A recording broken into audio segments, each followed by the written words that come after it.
Los pescadores de vigas. El motivo fue cierto juego de comedor que Mr. Hall no tenía aún, y su fonógrafo le sirvió de anzuelo. Candiyú lo vio en la oficina provisoria de la Yerba Company, donde Mr. Hall maniobraba su fonógrafo a puerta abierta. Candiyú, como buen indígena, no manifestó sorpresa alguna, contentándose con detener su caballo un poco al través delante del chorro de luz y mirar otra parte. Pero como un inglés a la caída de la noche, en mangas de camisa por el calor y una botella de whisky al lado es 100 veces más circunspecto que cualquier mestizo, Mr. Hall no levantó la vista del disco, con lo que, vencido y conquistado, Candiyú concluyó por arrimar su caballo a la puerta, en cuyo umbral apoyó el codo. «Buenas noches, patrón. Linda música». «Sí, linda», repuso Mr. Hall.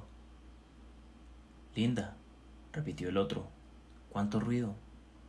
«Sí, mucho ruido», asintió Mr. Hall, que hallaba no desprovistas de profundidad las observaciones de su visitante. Candiyú admiraba los nuevos discos. «¿Te costó mucho a usted, patrón?» «¿Costó qué?» «Ese hablero, los mozos que cantan».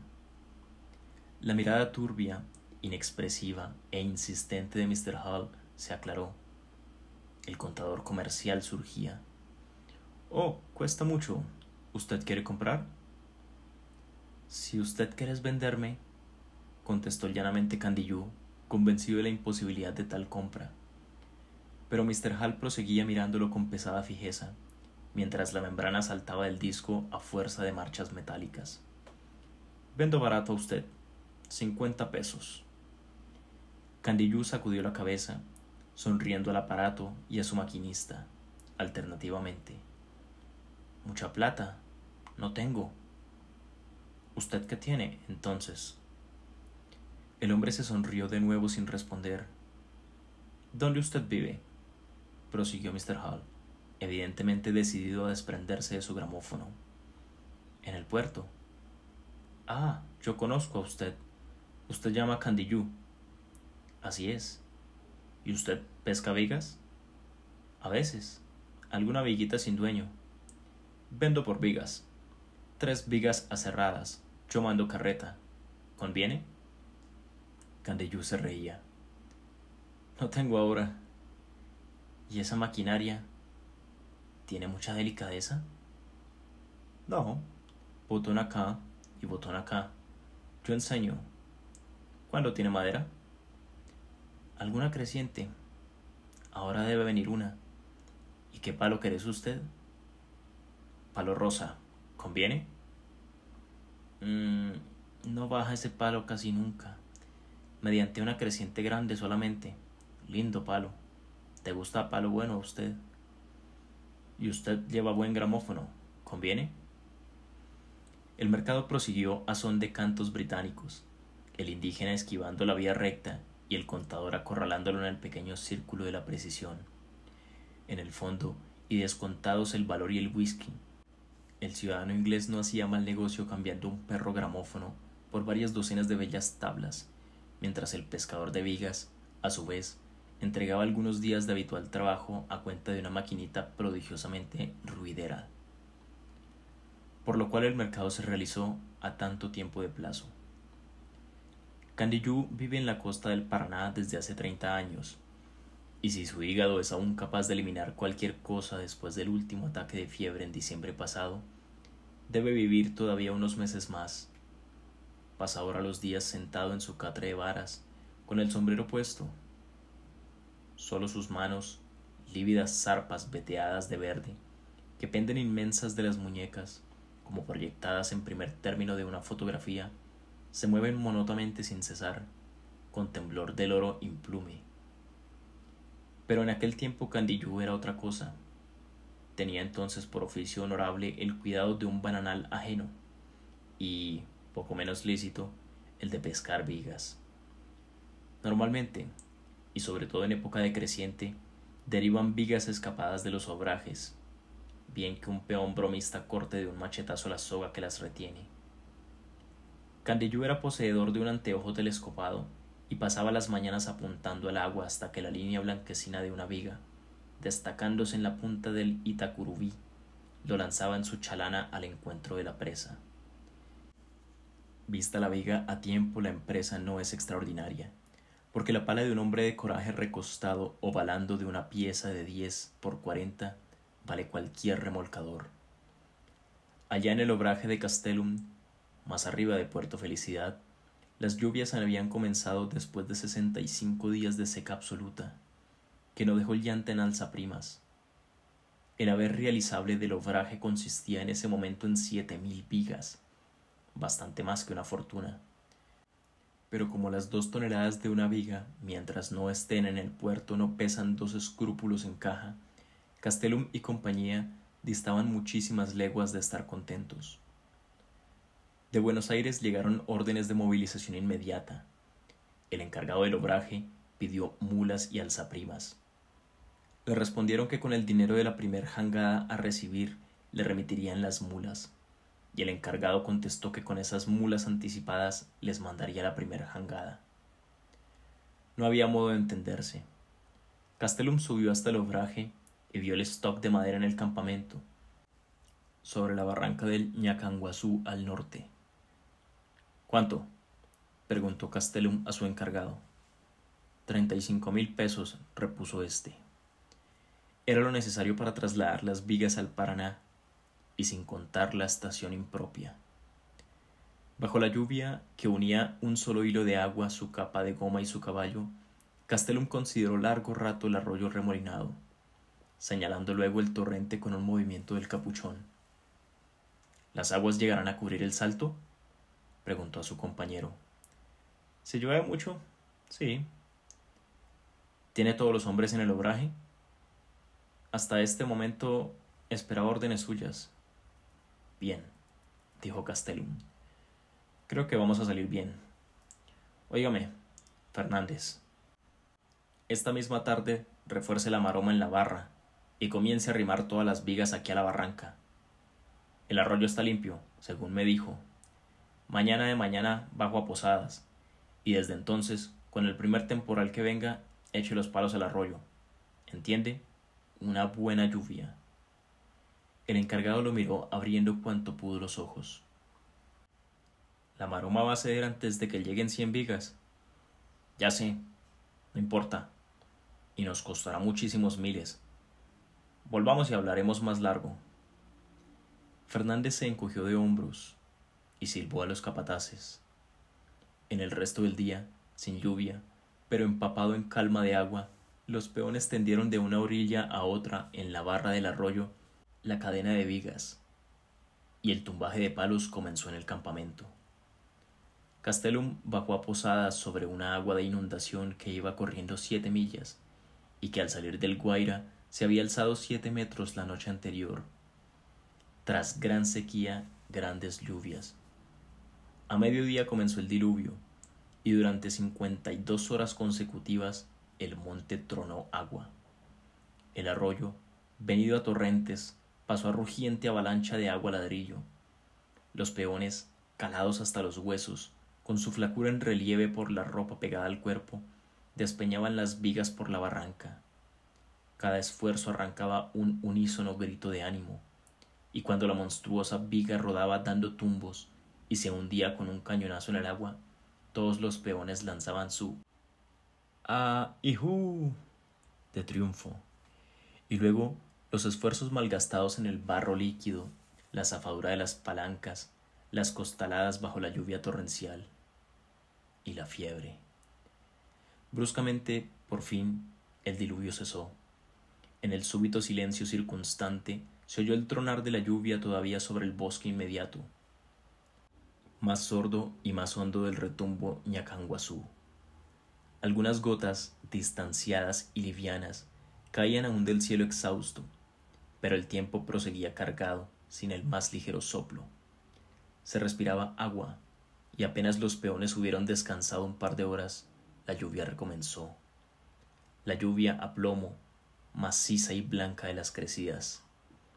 El trabajo urgía, los sueldos habían subido valientemente, y mientras el temporal siguió, Los peones continuaron gritando, cayéndose y tumbando bajo el agua helada. En la barra del Ñacanguazú, la barrera flotante contuvo a los primeros palos que llegaron y resistió arqueada y gimiendo a muchos más, hasta que el empuje incontrastable de las vigas que llegaban como catapultas contra la maroma, el cable cedió. Candiyú observaba el río con su anteojo, considerando que la creciente actual, que allí en San Ignacio había subido 2 metros más el día anterior, llevándose por lo demás su chalana, sería más allá de Posadas formidable inundación.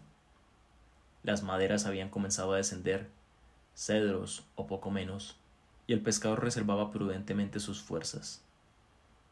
Esa noche el agua subió 1 metro aún, y a la tarde siguiente, Candiyú tuvo la sorpresa de ver en el extremo de su anteojo una barra, una verdadera tropa de vigas sueltas que doblaban la punta del Itacurubí, madera de lomo blanquecino y perfectamente seca. Allí estaba su lugar. Saltó en su guabiroba y paleó al encuentro de la casa. Ahora bien, en una creciente del Alto Paraná se encuentran muchas cosas antes de llegar a la viga elegida. Árboles enteros, desde luego, arrancados de cuajo y con las raíces negras al aire, como pulpos.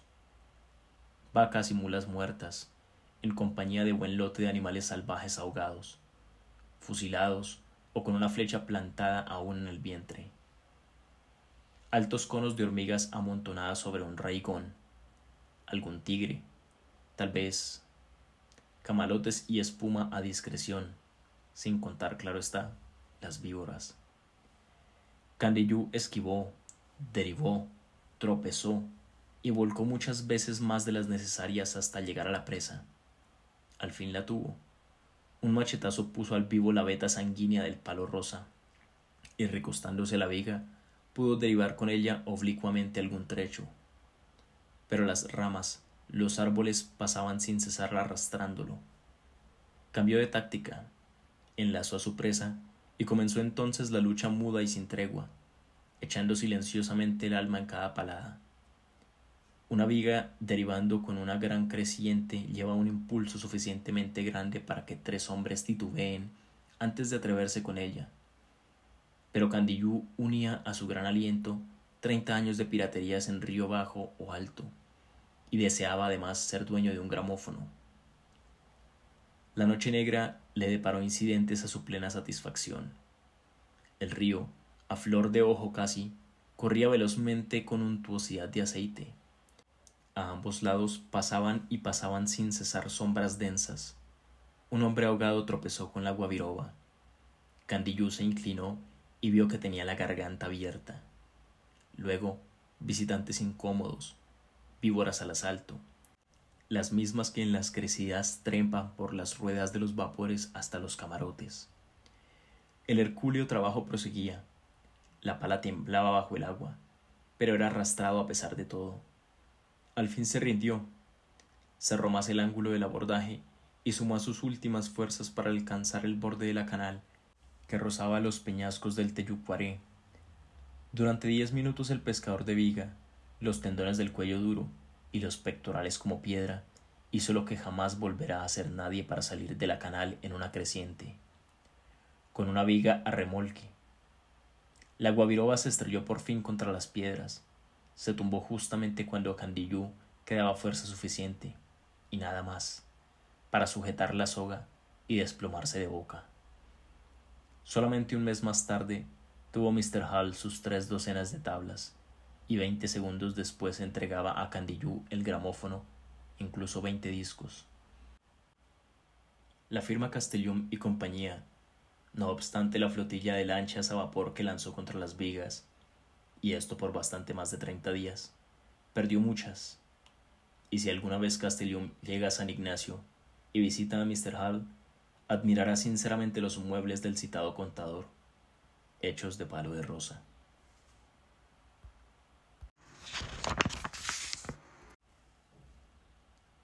El solitario. Cassim era un hombre enfermizo, joyero de profesión, bien que no tuviera tienda establecida. Trabajaba para las grandes casas, siendo su especialidad el montaje de las piedras preciosas. pocas manos como las suyas para los engarces delicados. Con más arranque y habilidad comercial hubiera sido rico, pero a los 35 años proseguía en su pieza, aderezada en taller bajo la ventana. Casim, de cuerpo mezquino, rostro exangüe sombreado por la barba negra, tenía una mujer hermosa y fuertemente apasionada. La joven, de origen callejero, había aspirado con su hermosa a un más alto enlace. Esperó hasta los 20 años, provocando a los hombres y a sus vecinas con su cuerpo. Temerosa al fin, aceptó nerviosamente a Casim. No más sueños de lujo, sin embargo. Su marido, hábil, artista aún, carecía completamente de carácter para hacer una fortuna, por lo cual, mientras el joyero trabajaba doblado sobre sus piezas, ella, de codos, sostenía sobre su marido una lenta y pesada mirada, para arrancarse luego bruscamente y seguir con la vista tras los vidrios al transeúnte de posición que podía haber sido su marido. Cuanto ganaba Casim, no obstante, era para ella. Los domingos trabajaba también a fin de poderle ofrecer un suplemento. Cuando María deseaba una joya, y con cuánta pasión deseaba ella, trabajaba de noche. Después había tos y puntadas al costado, pero María tenía sus chispas de brillante. Poco a poco el trato diario con las gemas llegó a hacerle amar las tareas del artífice, y seguía con ardor las íntimas delicadezas del engarce. Pero cuando la joya estaba concluida, debía partir, no era para ella. Caía más hondamente en la decepción de su matrimonio. Se probaba la alhaja deteniéndose ante el espejo. Al fin la dejaba por ahí y se iba a su cuarto. Casim se levantaba al oír sus sollozos y la hallaba en la cama sin querer escucharlo. Hago, sin embargo, cuanto puedo por ti, decía él al fin tristemente. Los sollozos subían con esto, y el joyero se reinstalaba lentamente en su banco. Estas cosas se repitieron, tanto que Casim no se levantaba ya a consolarla. ¿Consolarla? ¿De qué? Lo cual no obstaba para que Casim prolongara más sus veladas a fin de un mayor suplemento. Era un hombre indeciso, irresoluto y callado. Las miradas de su mujer se detenían ahora con más pesada fijeza sobre aquella muda tranquilidad. Y eres un hombre, tú, murmuraba. Casim, sobre sus engarces, no cesaba de mover los dedos. No eres feliz conmigo, María, expresaba al rato. ¿Feliz? Y tienes el valor de decirlo. ¿Quién puede ser feliz contigo? Ni la última de las mujeres. Pobre diablo, concluía con risa nerviosa, yéndose. Casim trabajaba esa noche hasta las 3 de la mañana, y su mujer tenía luego nuevas chispas que ella consideraba un instante con los labios apretados. ¿Sí? ¿No es una diadema sorprendente? ¿Cuándo la hiciste? Desde el martes. Mirábala él con descolorida ternura. Mientras dormías, de noche. Oh, podías haberte acostado. Inmensos, los brillantes. Porque su pasión eran las voluminosas piedras que Casim montaba. Seguía el trabajo con loca hambre de que concluyera de una vez, y apenas aderezada la alhaja, corría con ella al espejo. Luego, un ataque de sollozos. Todos, cualquier marido, el último, haría un sacrificio para halagar a su mujer. Y tú, ni un miserable vestido que ponerme tengo. Cuando se franquea cierto límite de respeto al varón, la mujer puede llegar a decir a su marido cosas increíbles. La mujer de Casim franqueó ese límite con una pasión igual, por lo menos, a la que sentía por los brillantes. Una tarde, al guardar sus joyas, Casim notó la falta de un prendedor. 5.000 pesos en 2 solitarios. Buscó en sus cajones de nuevo. ¿No has visto el prendedor, María? Lo dejé aquí. Sí, lo he visto. ¿Dónde está? Se volvió extrañado. Aquí. Su mujer, los ojos encendidos y la boca burlona, se erguía con el prendedor puesto. «Te queda muy bien», dijo Kasim al rato. «Guardémoslo». María se rió. «Oh no, es mío». «¿Broma?» «Sí, es broma. Es broma, sí. ¿Cómo te duele pensar que podría ser mío? Mañana te lo doy. Hoy voy al teatro con él». Kasim se demudó. «Haces mal. Podrían verte. Perderían toda confianza en mí». «Oh», cerró ella con rabioso fastidio, golpeando violentamente la puerta. Vuelta del teatro, colocó la joya sobre el velador. Kasim se levantó y la guardó en su taller bajo llave. Al volver, su mujer estaba sentada en la cama. «¿Es decir, que temes que te la robe? ¿Que soy una ladrona?» «No mires así. Has sido imprudente, nada más». «Ah, y a ti te la confían». A ti, a ti. Y cuando tu mujer te pide un poco de halago y quiere... ¿Me llamas ladrón a mí? Infame». Se durmió al fin, pero Kasim no durmió. Entregaron luego a Kasim para montar un solitario, el brillante más admirable que hubiera pasado por sus manos. «Mira, María, qué piedra. No he visto otra igual». Su mujer no dijo nada, pero Kasim la sintió respirar hondamente sobre el solitario. «Una agua admirable», prosiguió él. «Costará 9 o 10 mil pesos». «Un anillo», murmuró María al fin. «No, es de hombre, un alfiler». A compás del montaje del solitario, Kasim recibió sobre su espalda trabajadora cuanto ardía de rencor y cocotaje frustrado en su mujer. 10 veces por día interrumpía a su marido para ir con el brillante ante el espejo. Después se lo probaba con diferentes vestidos. «Si quieres hacerlo después», se atrevió Kasim, «es un trabajo urgente». Esperó respuesta en vano. Su mujer abría el balcón. «María, te pueden ver». «Toma, ahí está tu piedra». El solitario, violentamente arrancado, rodó por el piso. Kasim, lívido, lo recogió examinando y alzó luego desde el suelo la mirada a su mujer.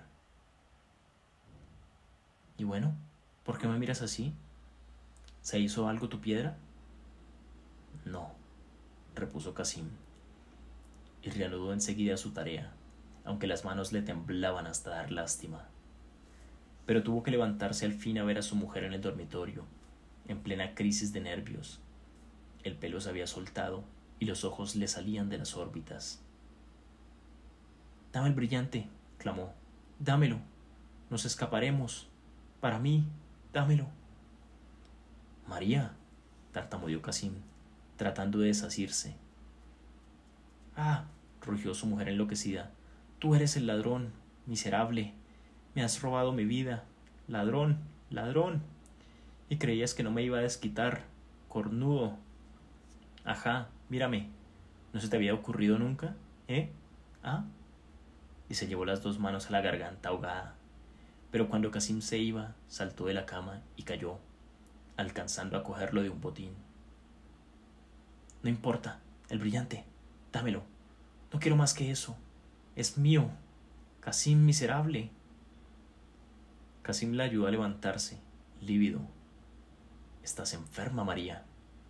Después hablaremos. Acuéstate». «Mi brillante». «Bueno, veremos si es posible. Acuéstate». «Dámelo». La bola montó de nuevo a la garganta. Kasim volvió a trabajar en su solitario. Como sus manos tenían una seguridad matemática, faltaban pocas horas ya. María se levantó para comer, y Kasim tuvo la solicitud de siempre con ella. Al final de la cena, su mujer lo miró de frente. «Es mentira, Kasim», le dijo. «Oh», repuso Kasim sonriendo, «no es nada». «Te juro que es mentira», insinuó ella. Kasim sonrió de nuevo, tocándole con torpe caricia la mano, y se levantó a proseguir su tarea. Su mujer, con la cara entre las manos, lo siguió con la vista. «Y no me dices más que eso», murmuró, y con una honda náusea por aquello pegajoso, fofo e inerte que era su marido, se fue a su cuarto. No durmió bien. Despertó, tarde ya, y vio luz en el taller. Su marido continuaba trabajando. Una hora después, Kasim oyó un alarido. «¡Dámelo!». «Sí, es para ti. Falta poco, María», repuso presuroso, levantándose. Pero su mujer, tras ese grito de pesadilla, dormía de nuevo. A las 2 de la mañana, Kasim pudo dar por terminada su tarea. El brillante resplandecía firme y varonil en su engarce. Con paso silencioso fue al dormitorio y encendió la veladora. María dormía de espaldas, en la blancura helada de su camisón y de la sábana. Fue al taller y volvió de nuevo. Contempló un rato el seno casi descubierto, y con una descolorida sonrisa apartó un poco más el camisón desprendido. Su mujer no lo sintió. No había mucha luz. El rostro de Kasim adquirió de pronto una dura inmovilidad, y suspendiendo un instante la joya a flor del seno desnudo, hundió, firme y perpendicular como un clavo, el alfiler entero en el corazón de su mujer. Hubo una brusca abertura de ojos, seguida de una lenta caída de párpados. Los dedos arquearon y nada más. La joya, sacudida por la convulsión del ganglio herido, tembló un instante, desequilibrada. Kasim esperó un momento, y cuando el solitario quedó por fin perfectamente inmóvil, pudo entonces retirarse, cerrando tras de sí la puerta sin hacer ruido.